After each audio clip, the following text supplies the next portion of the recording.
morning everyone, welcome back to my channel and my tiny home. Today I am going to be sharing with you a pantry tour. So for context, if you're new to my channel, I'm vegan. I've been vegan for about the last 5 years and I live in a tiny home, which means that keeping a pantry well stocked has posed its own challenges, but we've managed to do a range of different storage methods to make sure that I can fit in everything that I want because I really enjoy cooking. I think there's lots of benefits to having a well-stocked pantry. Primarily it means cooking from scratch is a lot easier, and that often is a healthier option and also a cheaper option. And I know that with cost of living rise at the moment, a lot of people are struggling to keep their food bill down, so maybe this might give you a little bit of inspiration of what I like to keep in my pantry, especially if you are looking to eat more plants or transition into being vegan or are vegan already. I'd love to hear what's in your pantry, so make sure you comment that below. But yeah, I just wanted to share some of my essentials and why and how I use them, and then next time I'm going to be following up with a video on meals I eat from my pantry for a little bit more inspiration. So if you want to see that, make sure to subscribe so you don't miss it. But I think that's it. I've probably got a lot of chatting to do today, so I'm gonna crack on and show you what's in my pantry. So I thought I'd start with the backbone of any pantry, in my opinion, which is grains and pulses. So we store a lot of our food on open shelving, and that's just because, like I say, living in a tiny home means that we are limited in space, so it's really useful to use all the free wall space essentially, rather than having to fit everything in cupboards.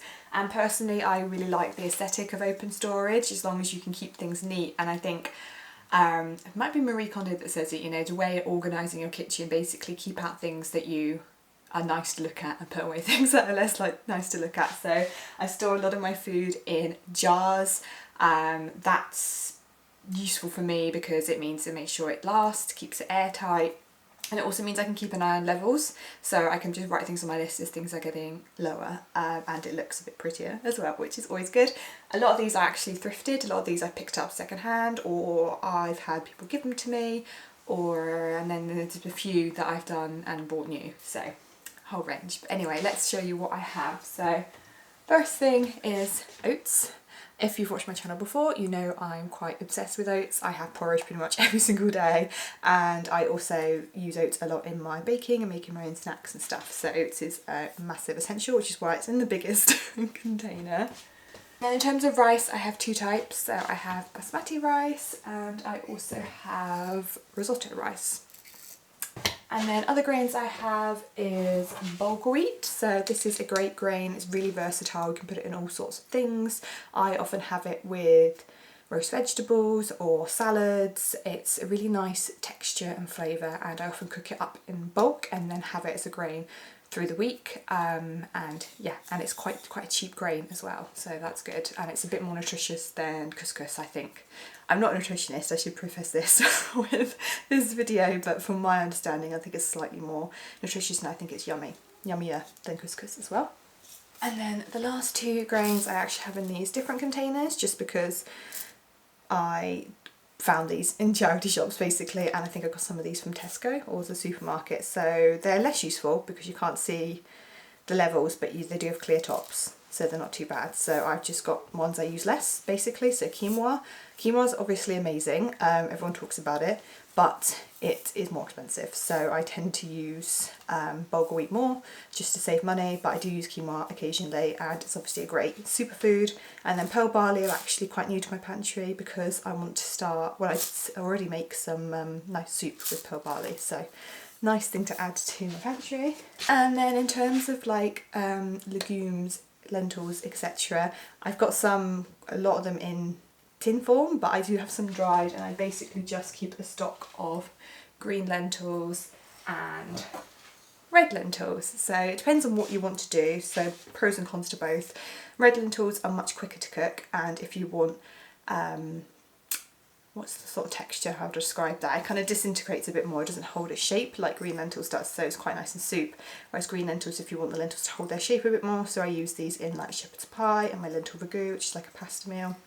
And then they're better, but they do take longer to cook. And then I don't know what category to put pasta in, but I do also have pasta in my pantry, so I just have some normal penne pasta and some spaghetti.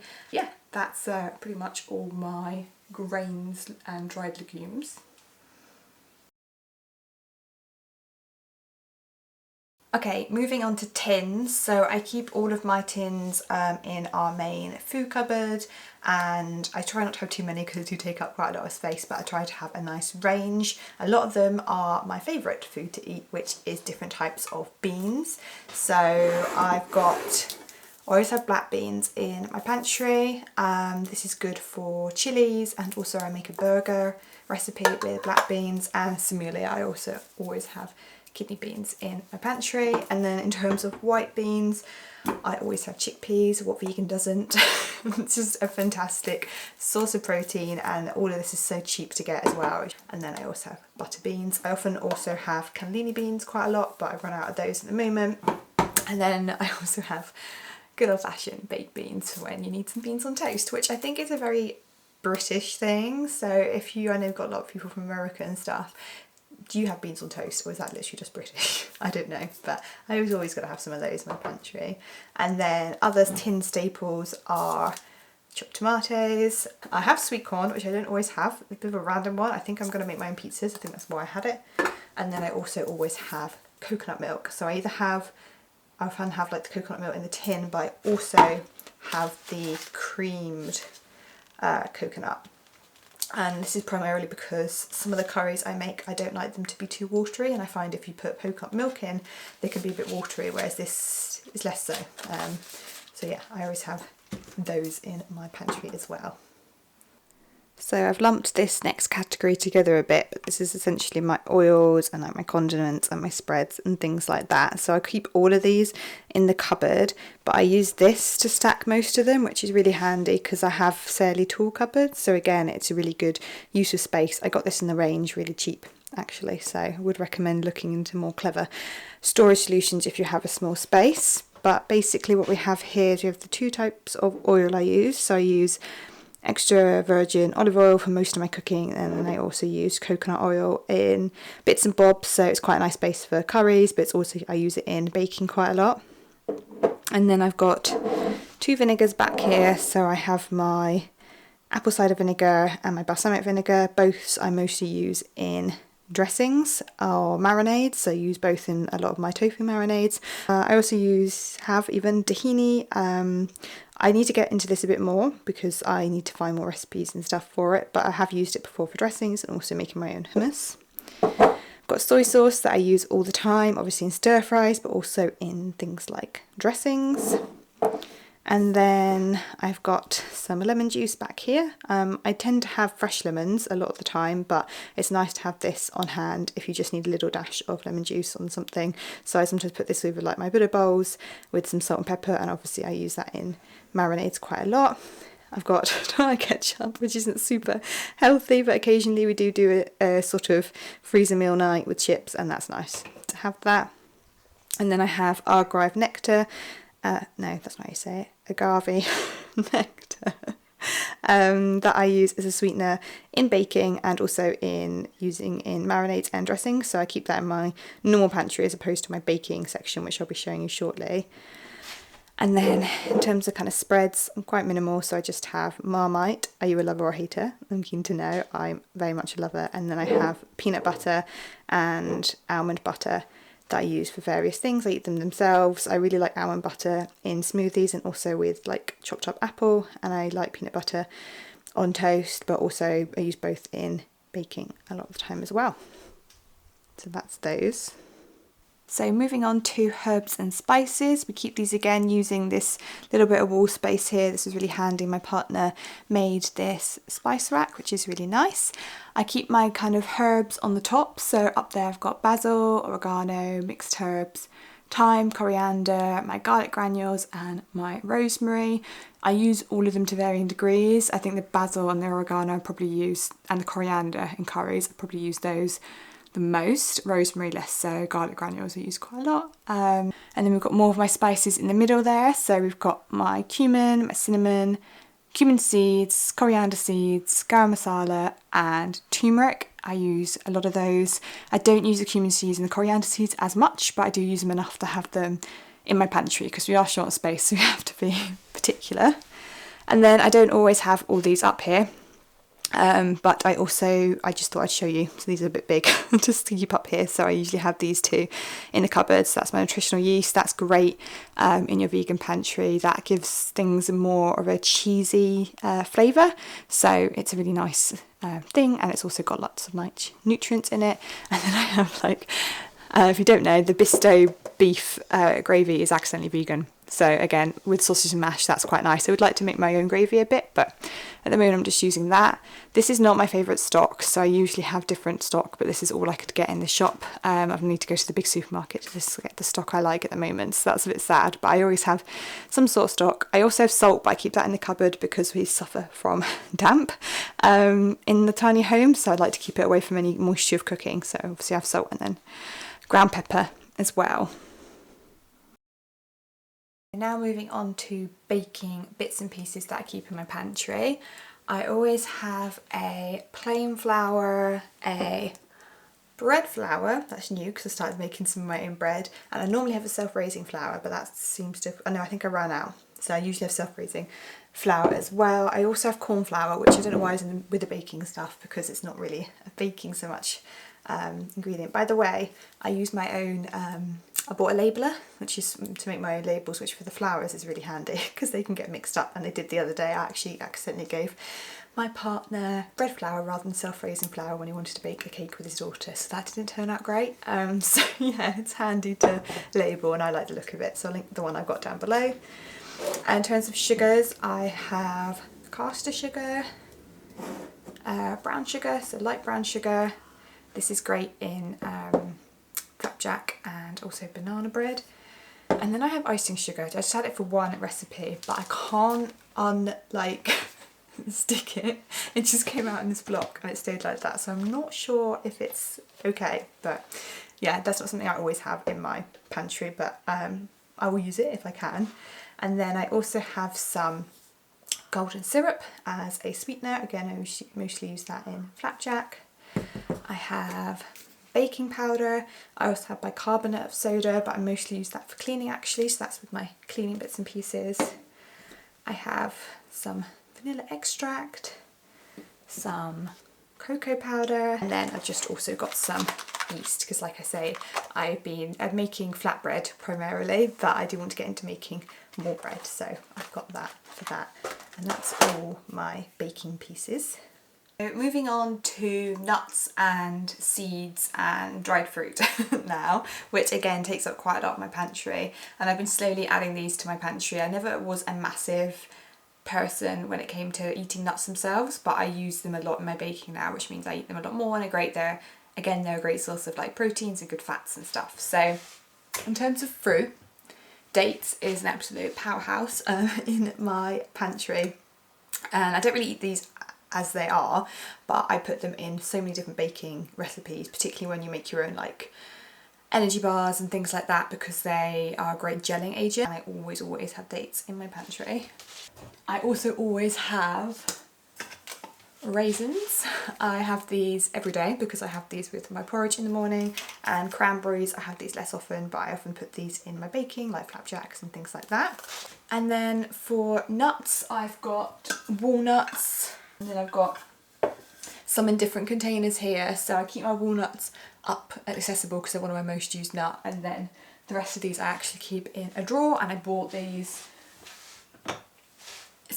for that reason. So these are sort of more squat so they're able to go in a drawer, which is quite handy. So I've got almonds, I've also got cashews and pecans up here. Pecans is probably my favourite nut. I put it in flapjack for the first time the other day and it was very nice. It's great for baking.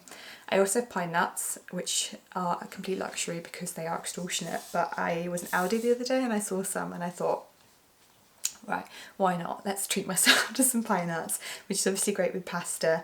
And you'll see this was like a reused jar, so that's what I also do, particularly for things that come in smaller amounts, reusing jars. I think this was almond butter, yeah, originally, so it's really handy and obviously it's free. And then for seeds, I have Chia seeds, again, they are a massively important part of my pantry, and again, they're kind of similar to dates. They're really good at gelling ingredients together, so in baking and stuff like that, they're really good. I've made chia pudding myself. If you've not made that, that's really yummy. I do recommend. And I also always put chia seeds in my overnight oats so that it helps it all gel together overnight and means the porridge is like thickened already when you come to heat it up in the morning. So chia seeds are fantastic. And then I also have, actually I don't think I have any left at the moment. I normally also have hemp seeds, specifically hemp hearts, which are like the milled seed rather than it when it's got the husk, and I usually just put that on top of my porridge in the morning and also put it in baking because it's a really good source of omegas and healthy fats. And then these two are kind of my snacky seeds, but also things I put in baking and cooking. So they're my pumpkin seeds and my sunflower seeds. I pretty much always have these on tap ready to go. The final category is kind of just everything that's left that I haven't already touched on. So I'll start with my teas. So I'm a big tea drinker, but I don't have a massive range normally. I pretty much always have my normal everyday tea. Clipper is my favourite tea brand, especially for their normal everyday tea. And their tea bags are compostable because there's no plastic in them, they're not bleached, and it's all organic as well. So it's really nice and environmentally friendly. And I've recently also got their green tea and mint that I've been really enjoying. I always have a peppermint tea. I don't really mind on brand, I just get whatever I can get. And then I always have 1 to 2 other type of teas, and this is apple and cinnamon that I've been making my way through. We keep our bread in this little bread bin in the cupboard, which is really sweet. It just likes to keep things off the counter, and we thrifted this, which is nice. And then in terms of supplements, I don't take a huge amount. I try and get everything I can get from my diet, but I do take some prebiotics just because I have always had a bit of a sensitive tongue, and this just helps me digest easier. I find that I'm a lot more steady with my stomach when I take these every day. I take B12, so as a vegan this isn't really, it's quite difficult to get, so I always take that every day. And then I've recently been taking or adding protein powder to my smoothies just as an extra source of protein. I don't think that's necessary at all. I've just been working out a bit more recently and I thought I'd give it a go, and I really like the My Vegan brand, and I really like this. Has been an amazing protein powder and really enjoyed it, so I'll link that down below for you guys. I just get the vanilla flavour of that.